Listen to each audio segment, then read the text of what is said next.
Baik kelas, kita lanjutkan segmen kedua dari materi mengamankan sistem informasi. Di segmen pertama tadi, saya sudah menjelaskan bagaimana mengamankan sistem informasi dengan menerapkan metode access control. Nah, kemudian apalagi yang bisa dilakukan untuk mengamankan sistem informasi? Kalau di atas tadi dengan menggunakan access control, nah yang berikutnya ini bisa dengan menggunakan pemilihan password. Nah, dengan adanya kemungkinan password ditebak, password bisa ditebak, pasti ya. Nah, oleh karena adanya kemungkinan password ditebak ini, misalnya dengan menggunakan beberapa aplikasi. Sekarang banyak sekali aplikasi-aplikasi yang bisa diambil di internet dengan gratis, itu seperti misalnya program password cracker, dan ada program-program lain yang bisa digunakan untuk membobol ataupun mengetahui password-password dari beberapa sistem. Nah, oleh karena adanya kemungkinan-kemungkinan ini, maka kepada pengguna sistem diharuskan untuk memilih password dengan memerlukan perhatian khusus. Jadi kalau kita melihat tentang memilih password memerlukan perhatian khusus ini, itu beberapa vendor itu sudah menerapkan aturan untuk membuat password, bahwa password itu harus mengandung unsur huruf besar, ada huruf kecil, bahkan harus mengandung unsur angka di dalam deretan password tadi. Kalau tidak memenuhi unsur tersebut, biasanya pembuatan password itu akan ditolak oleh sistem. Kadang-kadang ini password kadang-kadang kurang diperhatikan ini sama pengguna, dianggap sebagai sesuatu yang tidak terlalu penting ya. Maka kadang-kadang banyak pengguna itu yang menggunakan passwordnya itu ya yang gampang diingat, bahkan menggunakan passwordnya itu simple saja. Ada yang angka berurut 1 2 3 4 5 6 dan sebagainya. Yang intinya password yang dibuat oleh si pengguna itu tidak memperlihatkan bagaimana upaya untuk memberikan tingkat keamanan yang lebih baik. Nah, berikut ini beberapa contoh ataupun hal-hal yang sebaiknya tidak digunakan dalam membuat password. Seperti misalnya yang pertama ini adalah nama Anda. Jadi usahakan bahwa membuat password itu tidak mengandung unsur nama sendiri ya. Nama istri, nama calon istri, apalagi nama gebetan. Ini sangat rawan ya. Kenapa? Karena biasanya orang lain yang ingin menggunakan hak akses yang kita miliki itu biasanya dia mengidentifikasi dulu dari hal-hal yang terdekat dengan identitas kita, mulai dari nama, baik nama sendiri, nama istri, sama gebetan bahkan misalnya, atau nama anak ataupun nama teman-temannya. Nah, yang kedua, upayakan tidak menggunakan password itu dengan identitas nama komputer yang digunakan. Nah, ini sering sekali nih pengguna, agar dia tidak pusing membuat password, mungkin oleh karena sudah banyak sekali password dengan akun-akun yang dia miliki, maka yang paling mudah biasanya digunakan passwordnya itu dengan menggunakan nama perangkatnya. Misalnya kalau laptop disebut di situ misalnya mereknya XX, maka nama passwordnya itu langsung dibuat nama komputernya itu. Nah, diupayakan jangan menggunakan identitas ini ya, karena variabel dan informasi ini juga masuk dalam bagian informasi yang kemudian dianalisis oleh algoritmanya si aplikasi password cracker atau aplikasi-aplikasi yang sejenisnya. Berikutnya, diupayakan untuk tidak menggunakan nomor telepon atau plat nomor kendaraan Anda. Ini ya salah satu. Yang berikutnya, jangan menggunakan tanggal lahir. Nah, ini yang paling umum ya. Zaman sekarang pun dengan kondisi keamanan yang semakin rawan ini di sistem informasi, masih banyak orang menggunakan password itu tanggal lahir dengan alasan yang sangat klasik, yaitu mudah diingat. Jadi, kalau kita sudah bicara soal mudah diingat, dengan mengabaikan bahwa ini adalah rawan, maka ini yang disebutkan di pertemuan sebelumnya, bahwa ada kecenderungan orang atau pengguna sistem itu lebih mengutamakan nyaman daripada aman. Nah, ini rawan ya, bahaya sekali kalau kita sudah lebih mengutamakan nyaman daripada aman. Nah, yang berikutnya, alamat rumah. Hindari membuat password dengan menggunakan identitas alamat rumah. Berikutnya, nama tempat yang terkenal. Nah, ini juga ya. Meskipun sebenarnya banyak tempat terkenal, tetapi Dengan menggunakan password cracker ini tadi, bahwa identitas seperti ini akan masuk dalam atau paling gampang ini dianalisis oleh aplikasinya atau toolsnya ini. Kemudian berikutnya, hindari menggunakan password dengan identitas kata-kata yang terdapat dalam kamus. Maksudnya di sini bahwa ini istilah-istilah yang umum maksudnya. Yang berikutnya, hindari membuat password dengan menggunakan identitas karakter yang sama diulang-ulang. Nah, ini sering sekali juga ini ya. Dengan alasan yang sama tadi, alasan yang klasik mudah diingat, maka banyak pengakai itu membuat password itu dengan karakter-karakter seperti misalnya ada karakter yang sama diulang-ulang. Misalnya ada aja, saya, dan lain-lain dan lain-lain. Yang intinya menurut pengguna tersebut itu akan mudah diingat. Meskipun itu dari sisi keamanan informasi sangat rawan. Nah, kalau misalnya ada yang merasa bahwa dengan menggunakan variabel-variabel ini adalah justru adalah variabel yang mudah diingat daripada saya lupa passwordnya. Nah ini, ya. Daripada saya nanti nggak bisa buka lagi sistemnya, mending saya gunakan ini. Nah, oke. Nah, sekarang kita akomodir penggunaan variabel ini, meskipun saya sebut tadi hindari menggunakan ini, tetapi oleh karena kalau memang sudah terpaksa harus menggunakan ini dengan alasan sulit mengingat beberapa karakter dengan banyaknya akun-akun yang Anda miliki, maka boleh menggunakan variabel ini. Boleh bukan berarti sebenarnya dalam artian yang sebutkan tadi hindari ya. Tapi bukan berarti tidak boleh. Boleh menggunakan variabel-variabel ini untuk password, tetapi ingat usahakan merubah sedikit ya. Merubah sedikit dari karakter-karakter yang seharusnya dengan misalnya merubah karakternya itu misalnya menambahkan beberapa karakter angka ataupun karakter-karakter lain yang diperbolehkan di beberapa sistem, karena di beberapa sistem itu ada yang tidak memperbolehkan menggunakan karakter-karakter di luar huruf ya dan angka. Nah, kalau dia perbolehkan, manfaatkan fasilitas yang misalnya penambahan angka ataupun karakter-karakter unik untuk mengganti beberapa karakter yang terdapat pada variabel, misalnya nama. Misalnya nama Anda adalah mahasiswa. Huruf A-nya atau karakter A-nya itu bisa diganti dengan misalnya ini angka 4 atau angka-angka lain atau karakter-karakter lainnya, yang intinya adalah untuk mempersulit atau untuk menambah tingkat kerumitan dari password yang kita buat untuk mengantisipasi adanya orang-orang yang sengaja ingin mengidentifikasi password-password yang kita buat tadi. Yang digunakan pencariannya menggunakan beberapa tools atau program khusus seperti misalnya program password cracker ini. Nah, upaya apa lagi yang bisa digunakan untuk mengamankan sistem informasi? Kalau di pertemuan sebelumnya saya sebut bahwa banyak sekali kemungkinan-kemungkinan dari hasil evaluasi keamanan informasi itu yang kemudian itu bisa menjadi lubang keamanan di dalam sebuah sistem.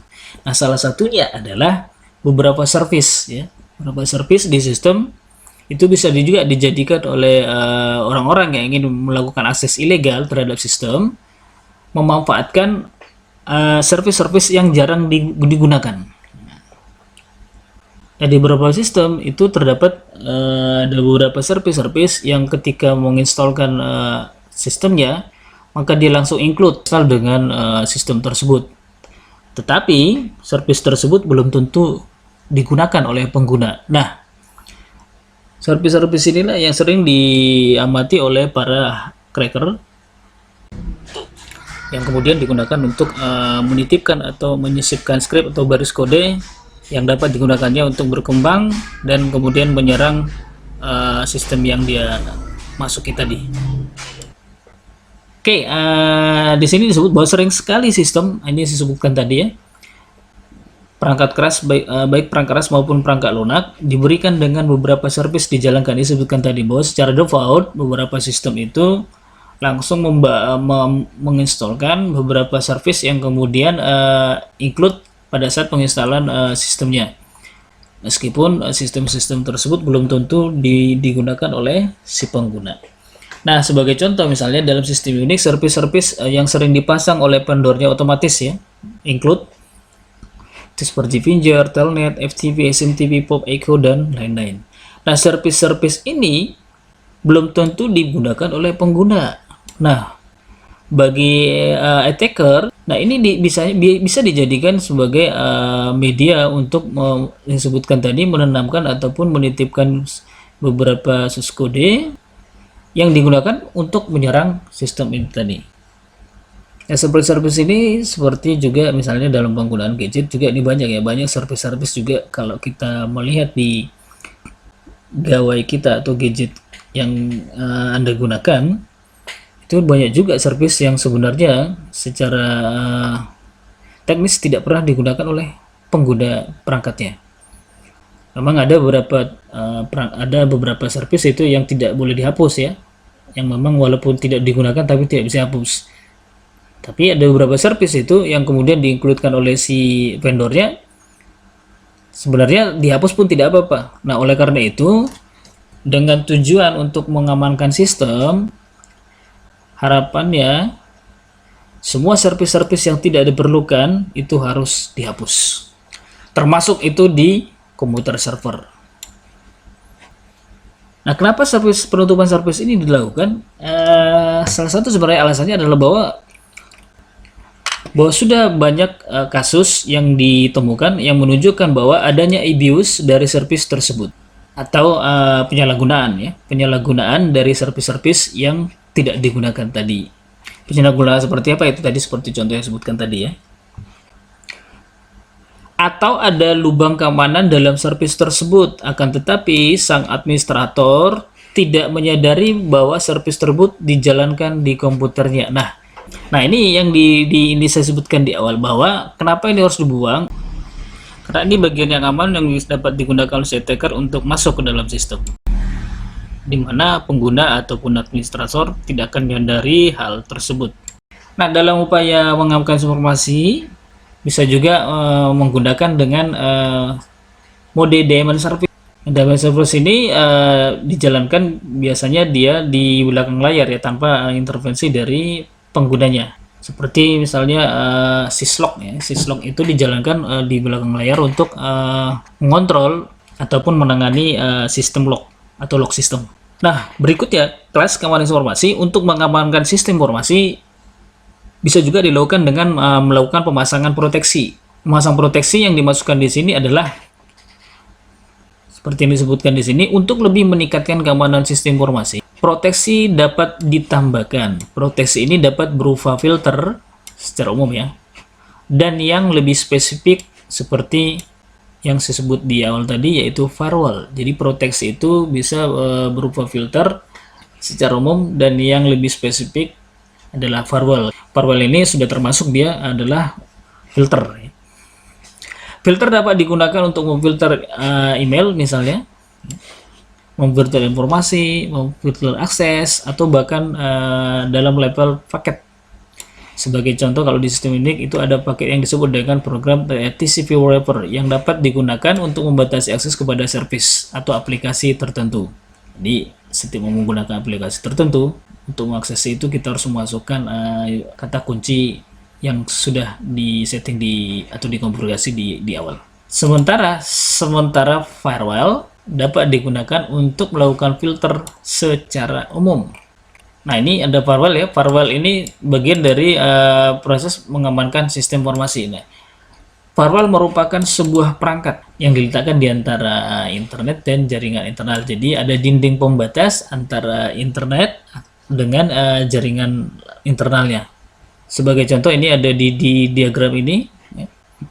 Di firewall itu ditempatkan di antara internet ini dengan jaringan internal atau jaringan lokal. Jadi firewall ini menjadi dinding, maka disebut firewall ya, dinding pemisah, dinding api ya. Dinding api ini disebut sebagai pemisah atau pembatas antara internet dengan jaringan lokal atau jaringan internal.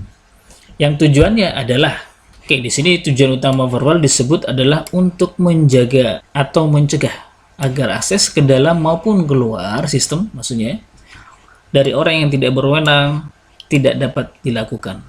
Nah, sementara konfigurasi dari firewall itu bergantung kepada kebijakan atau policy dari organisasi atau pengguna sistem yang bersangkutan. Nah, konfigurasi seperti apa yang bisa dilakukan terhadap firewall ini? Misalnya ini konfigurasinya bisa dilakukan dengan misalnya yang pertama, konfigurasi untuk apa-apa saja yang tidak diperbolehkan secara eksplisit, tetapi dianggap tidak diperbolehkan. Yang kedua, apa-apa saja yang tidak dilarang secara eksplisit, dianggap diperbolehkan. Sebagai contoh, misalnya kalau di kantor, umumnya ya di kantor itu, di jam-jam sibuk kerja misalnya mulai dari jam 8 sampai jam 2 misalnya, di jam-jam sibuk itu beberapa instansi atau perusahaan itu tidak memperbolehkan mengakses laman-laman seperti laman Facebook atau laman-laman media-media sosial yang lain di saat jam tersebut. Nah, tetapi di dalam peraturan secara tertulisnya itu tidak disebut. Secara eksplisit dia tidak disebut. Tetapi dari konfigurasi servernya itu sudah di setting ya. Jadi ada beberapa organisasi itu yang mengkonfigurasi langsung bagaimana akses dari situs-situs yang disebutkan tadi itu tidak bisa digunakan di jam-jam tertentu, meskipun dia secara tertulis tidak disebutkan aturannya. Maka otomatis ketika si pengguna menggunakan perangkat komputer yang ada di perusahaan atau di organisasi tersebut, di jam tersebut, di jam-jam tertentu yang disebutkan tadi, tidak akan dapat mengakses laman-laman tadi karena diproteksi ataupun dibatasi melalui konfigurasi di komputer servernya. Nah, setelah di jam itu selesai, maka otomatis melalui konfigurasi yang sudah diatur, maka akses untuk laman-laman yang dibatasi tadi secara itu bisa diakses oleh karyawan atau pegawainya kembali. Jadi itu tadi salah satu kebijakan terhadap pemanfaatan atau konfigurasi firewall ya. Tetapi ini hanya contoh. Biasanya beberapa organisasi atau perusahaan-perusahaan menerapkan beberapa batasan-batasan yang berbeda. Nah, firewall bekerja dengan mengamati paket internet protokol. Jadi si firewall itu bekerja mengamati IP yang keluar masuk atau yang melewati atau melintasi firewallnya. Nah, berdasarkan konfigurasi dari firewall, maka akses dapat diatur berdasarkan IP address, berdasarkan port dan arah informasi. Nah, detail dari konfigurasi bergantung kepada masing-masing firewall dan perangkat firewall yang digunakan. Firewall dapat berupa sebuah perangkat keras yang sudah dilengkapi dengan software-software tertentu ya, misalnya seperti MikroTik dan lain-lainnya. Sehingga pemakai atau administrator itu tinggal melakukan konfigurasi dari firewall tersebut ya. Jadi sudah ada software di dalam, jadi administrator tinggal menyesuaikan saja konfigurasi seperti apa yang akan dilakukan terhadap firewall tersebut. Firewall juga bisa berupa perangkat lunak yang ditambahkan ke dalam sebuah server ataupun sistem operasi. Nah, kalau kita melihat sistem operasi yang ada sekarang, umumnya yang digunakan misalnya seperti Windows itu sudah menginkludkan ya, otomatis dia sudah menginkludkan ada firewall di dalam sistem ada firewall yang kemudian diinkludkan dalam sistem. Jadi kalau teman-teman ada yang bertanya seberapa baik firewall yang sudah include dibawakan oleh sistem operasi masing-masing, itu tergantung lagi dari jenis sistem operasi yang kalian gunakan. Apakah itu sistem operasi yang sudah lawas atau yang terbaru? Yang kedua, apakah sistem operasi ini yang penting ya, ini penting sekali nih. Apakah sistem operasi yang Anda gunakan itu adalah sistem operasi yang legal atau agak-agak ilegal? Jadi kalau legal sudah pasti ya, konfigurasi firewallnya itu lebih baik. Kenapa? Karena setiap terkoneksi dengan internet, maka database dari konfigurasi security itu akan terus diupdate oleh si vendornya. Sedangkan kalau untuk yang ilegal atau aspal, sudah pasti dia konfigurasi firewall tidak maksimal ya, karena tidak mendapatkan update dari vendor si sistem operasinya. Demikian juga terhadap server ya. Nah, firewall biasanya melakukan dua fungsi. Kalau tadi saya sebutkan di sini mengawasi IP yang keluar masuk terhadap atau melewati si firewallnya, maka fungsi dia ada dua fungsi. Itu yang pertama adalah melakukan filter, yang kedua melakukan proxy, menyaring dan melakukan pembatasan akses.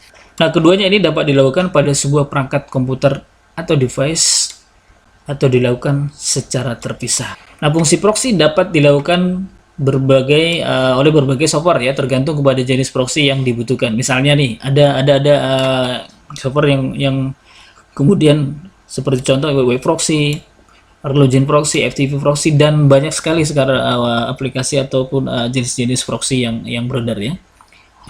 Ada yang gratis, ada yang berbayar. Kalau untuk yang lebih baik ya usahakan yang menggunakan yang berbayar ya, karena kaitannya dengan keamanan. Di sisi klien juga seringkali dibutuhkan software tertentu agar dapat menggunakan proxy server ini. Seperti misalnya perangkat lunak berbasis Unix, ya, untuk proxy-nya antara lain misalnya seperti ada disebutnya SOC, proxy server, kemudian Squid berupa web proxy server. Nah, kelas keamanan sistem informasi, satu hal yang perlu diingat bahwa adanya firewall bukan menjadi jaminan ya. Kelas keamanan informasi, meskipun saya sebut bahwa sudah melakukan dua fungsi, yaitu mengawasi melalui proses filter dan pembatasan akses, tetapi bukan berarti dengan fungsi si firewall tadi bahwa itu sudah sangat menjamin bahwa jaringan dapat diamankan 100%. Tidak ya. Bahwa firewall, saya ulangi, bahwa firewall itu hanya merupakan bagian ataupun upaya untuk meminimalisir adanya serangan atau masalah-masalah yang terkait dengan gangguan-gangguan keamanan informasi. Seperti ini contoh misalnya, seperti contoh ini banyak kasus sebenarnya, banyak sekali kasus-kasus yang bisa dicontohkan. Sebagai contoh ini sebagai contoh misalnya ada yang disebut dengan firewall Gauntlet ini, Gauntlet yang dibuat oleh Network Association ANC. Nah, firewall ini mengalami masalah sehingga dapat melewatkan koneksi dari luar yang seharusnya tidak boleh lewat. Padahal Gauntlet ini didengung-dengungkan oleh Nike sebagai the world most secure firewall. Nih, bayangin ya. Ini sudah digadung-gadungkan sebagai the world most secure firewall. Artinya bahwa firewall sekeras produksinya Gauntlet ini itu pun masih bisa mengalami masalah. Nah, inti yang saya sampaikan di sini bahwa meskipun sudah menggunakan firewall, urusan keamanan sistem informasi itu tetap harus kembali pada pengguna sistemnya. Bagaimana cara mengamankan sistem? Dengan melakukan berbagai metode-metode. Yang salah satunya yang bisa dilakukan adalah keamanan harus tetap dipantau secara berkala. Ini dia ya.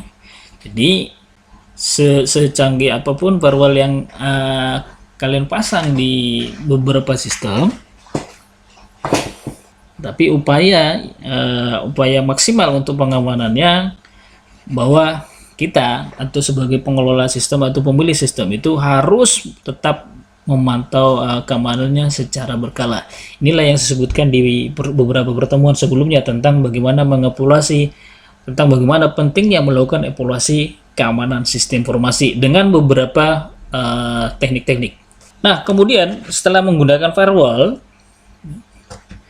sebagai dinding pembatas antara internet dan jaringan lokal, dalam rangka mengamankan sistem informasi, kita juga bisa menggunakan alat ataupun tools seperti pemantau adanya serangan. Nah, ini umum sekali dilakukan oleh para pemilik server ya, baik itu perusahaan-perusahaan ataupun instansi baik swasta maupun pemerintah. Nah, sistem pemantau yang dimaksudkan di sini atau monitoring system ini digunakan untuk mengetahui adanya tamu tak diundang atau intruder atau adanya serangan. Nah, jadi nama lain dari pemantau adanya serangan ini dalam istilah keamanan sistem itu disebut sebagai intruder detection system atau yang sering dikenal dengan IDS. Nah, sistem IDS ini atau intruder detection system ini dapat memberitahu kepada administrator atau kepada pemilik sistem melalui email maupun mekanisme lain seperti melalui SMS tentang adanya gangguan ataupun serangan terhadap sistem. Nah, kalau di saat sekarang ini sudah banyak juga yang menggunakan notifikasinya itu langsung menggunakan bot dengan aplikasi Telegram. Di setiap ada perubahan ataupun gangguan tertentu sesuai dengan konfigurasinya, maka bot Telegramnya akan langsung aktif atau memberitahukan notifikasi kepada si pemilik ataupun administrator sistemnya. Nah, kelas keamanan sistem informasi ada berbagai cara untuk memantau adanya intruder ini. Ada yang sifatnya aktif dan pasif. Nah, IDS yang cara pasif ini misalnya dengan monitor log file dia atau log berkas. Sedangkan untuk software IDS yang lain itu bisa menggunakan auto abuse. Itu aplikasi untuk mendeteksi adanya probing dengan memonitor log file atau log berkas. Itu seperti misalnya ada Shadow, ada Recent, kemudian ada Snot, ada Courtney, dan lain-lainnya. Ada banyak sekali contoh-contoh aplikasi yang bisa digunakan untuk memonitor log berkas atau log file. Nah, kemudian upaya mengamankan sistem informasi bisa dilakukan juga dengan melakukan memantau integritas sistem. Memantau integritas sistem ini dijalankan secara berkala untuk menguji integritas sistem. Salah satu contoh program yang umum digunakan dalam sistem ini yaitu adalah program Traceware. Di program Traceware ini dia mampu melakukan analisis terhadap adanya perubahan pada berkas-berkas tertentu. Nah, signatur yang dimaksud itu berisi informasi mengenai besarnya berkas, kemudian kapan dibuatnya berkas tersebut, kemudian siapa pemiliknya, maksudnya create-nya, siapa yang meng-create berkasnya.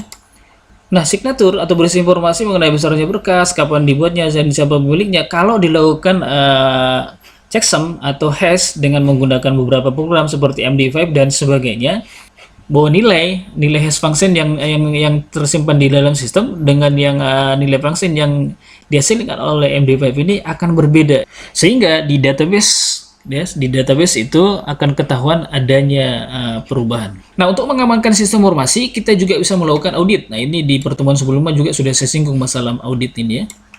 Nah, untuk mengaudit ini kita bisa melakukan dengan beberapa cara ya. Salah satunya adalah dengan mengamati berkas log. Berkas log ini adalah catatan penggunaan ataupun aktivitas terhadap sistem yang disebutkan di awal tadi, yaitu disimpan di dalam log sistem ataupun yang kita sebut dengan log berkas. Atau sebagian besar ya, kegiatan penggunaan sistem itu dicatat dalam berkas atau yang disebut dengan log file. Ini disebutkan di slide sebelumnya. Nah, apa yang dicatatkan dalam berkas itu sesuai dengan konfigurasi pemilik sistem atau administrator. Bisa saja misalnya penyimpanan aktivitas, adanya perubahan data, penghapusan data, adanya kesalahan pemasukan user ID dan password. Nah, tujuannya agar kita nanti mudah melakukan audit dengan menggunakan cara yaitu mengamati berkas-berkas log yang tersimpan tadi. Seperti contoh misalnya ya, dari hasil pengamatan log berkas, terdapat ada data user yang masuk ke sistem itu salah melakukan masukkan user ID dan password beberapa kali. Nah, kegagalan untuk masuk ke sistem ini setelah tersimpan di dalam log berkas, ini bisa jadi pedoman kita untuk menganalisis bahwa apakah user yang melakukan login tadi itu benar-benar user yang sudah diberikan hak akses atau ada user lain yang sengaja ingin mencoba masuk secara ilegal. Nah, ini bagian dari audit kita dengan cara mengamati log berkas.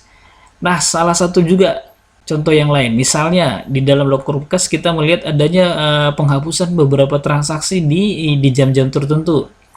Nah, ini bisa menjadi analisis kita bagian audit kita. Ini penghapusan sistem ini sampai berulang kali. Ini perlu catatan ya.